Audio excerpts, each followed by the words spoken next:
Hello everyone समस्त को स्वागत आशा करुँची समस्ते भलरे थे पिलामाने ओ ट्रिपल एससी तरफ नोटिस आसी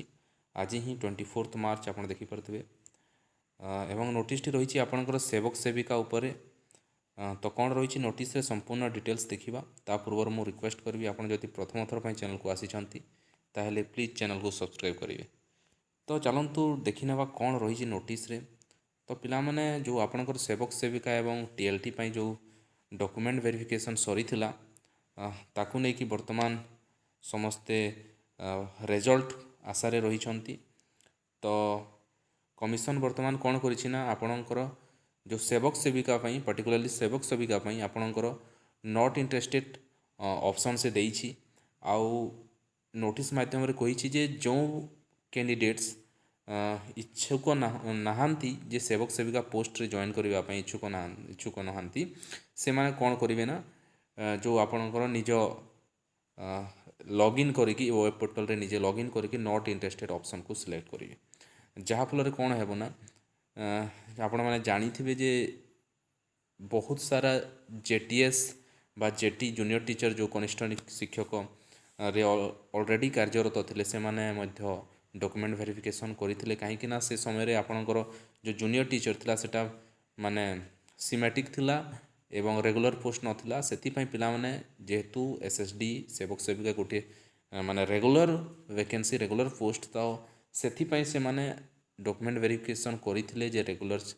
पोस्ट बा चाकरीटे करने किंतु वर्तमान सरकार जो निष्पत्ति पर आपणकर जेटी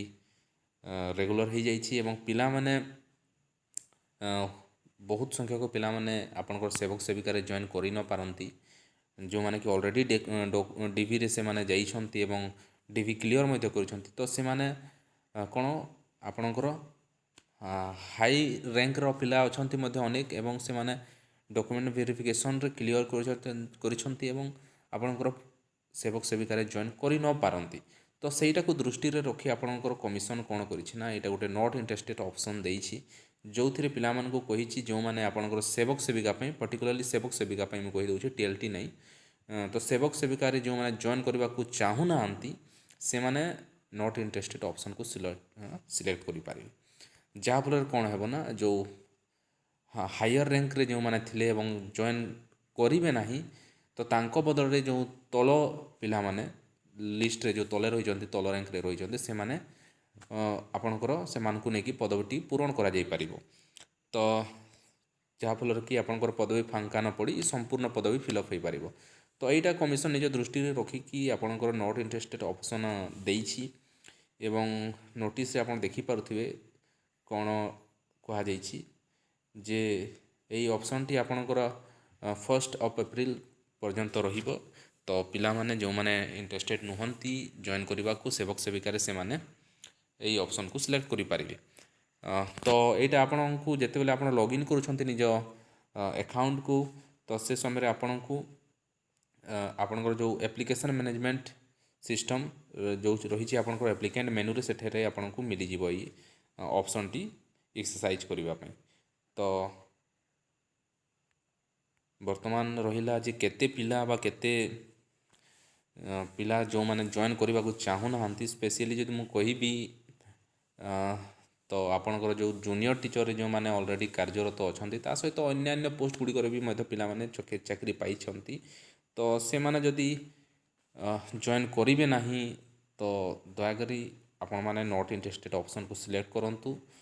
एमती इग्नोर मारतु ना जिनटी को कहीं आपड़ थे जदि नॉट इंटरेस्टेड ऑप्शन सिलेक्ट करूँ तो आपणकर माने यही छोटिया पदक्षेप आपणकर अन्य क्यों जड़े पिला आपंकर चाकरीटे पाइपर तो यह जमा भी आपड़ इग्नोर करूँ ना तो जो मैंने जॉइन करने को चाहूना से माने निश्चित भाव में नॉट इंटरेस्टेड ऑप्शन को सिलेक्ट करूँ तापर रहा पिला मानकर मनरे अनेक कथा रही जे यहाँ तो नॉट इंटरेस्टेड ऑप्शन आसीगला तापर कौन है कमिशन कौन कर सिलेक्ट कर पिला मानकु तो एठी देखने जो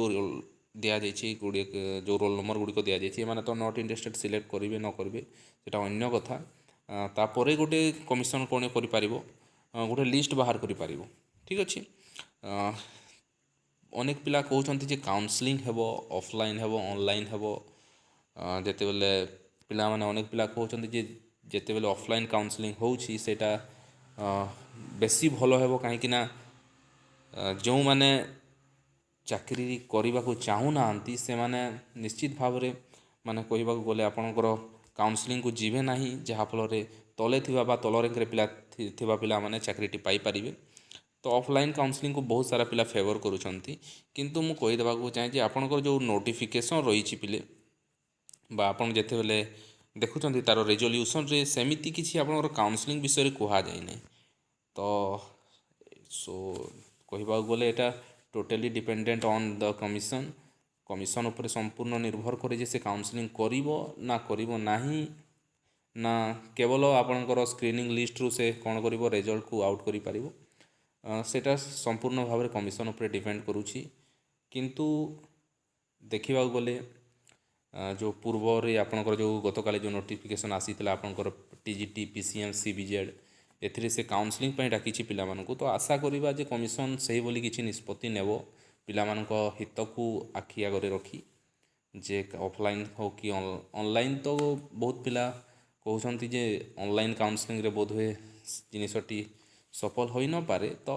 ଅଫଲାଇନ୍ କାଉନସିଲିଂକୁ ବହୁତ ସାରା ପିଲା ଫେଭର କରୁଛନ୍ତି। ତ କମିଶନ୍ ବୋଧହୁଏ ଅଫଲାଇନ୍ କାଉନସିଲିଂ ପାଇଁ ଡାକିପାରେ। ହୋପ୍ ସୋ, ଦେଖିନେବା କ'ଣ ହେଉଛି ଆଗକୁ ପ୍ରୋସେସ୍। କିନ୍ତୁ ମୋତେ ଯାହା ଲାଗୁଛି କମିଶନ୍ ବର୍ତ୍ତମାନ ବେଶୀ ସମୟ ନେବନି ରେଜଲ୍ଟ କାଢ଼ିବା ପାଇଁ।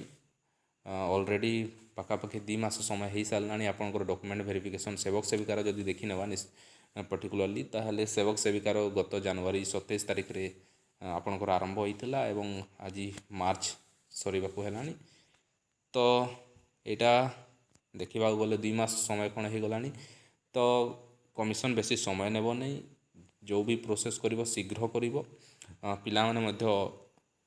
ଅଧୈର୍ଯ୍ୟ ହୋଇ ପଡ଼ିଲେଣି। ତ ଯାହା ବି ହେବ କମିଶନ୍ ପିଲାମାନଙ୍କର ହିତରେ କାମ କରିବ ବୋଲି ଆଶା। ତ ଏଇଟା ଥିଲା ପିଲାମାନେ ଆପଣମାନଙ୍କ ପାଇଁ ଅପଡ଼େଟ୍। ଏଇ ଯେଉଁ ରୋଲ୍ ନମ୍ବର ଗୁଡ଼ିକ ରହିଛି ଏ ଲିଷ୍ଟରେ, ସେଇମାନେ ନଟ୍ ଇଣ୍ଟରେଷ୍ଟେଡ୍ ଅପସନ୍କୁ ଏକ୍ସରସାଇଜ୍ କରିପାରିବେ।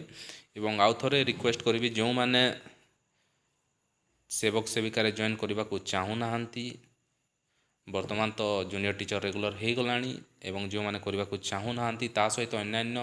ତାଙ୍କର ଯଦି କିଛି ପଦବୀରେ ବା ଅନ୍ୟ କିଛି ସେ ପ୍ଲାନ୍ କରିଛନ୍ତି ଲାଇଫ୍କୁ ନେଇ, ତାହେଲେ ନିଶ୍ଚିତ ଭାବରେ ଏଇ ଯେଉଁ ନଟ୍ ଇଣ୍ଟରେଷ୍ଟେଡ୍ ଅପସନ୍ ଅଛି ତାକୁ ଏକ୍ସରସାଇଜ୍ କରନ୍ତୁ ଏବଂ ଜଣେ ପରିବାର ବା ଜଣେ ପିଲାର ଭବିଷ୍ୟତକୁ ଆପଣ ସୁରକ୍ଷିତ କରିପାରିବେ। ଠିକ୍ ଅଛି, ତ ଏଇଟା ଥିଲା ଆପଣଙ୍କ ପାଇଁ ଅପଡ଼େଟ୍ଟେ। ଆଶା କରୁଛି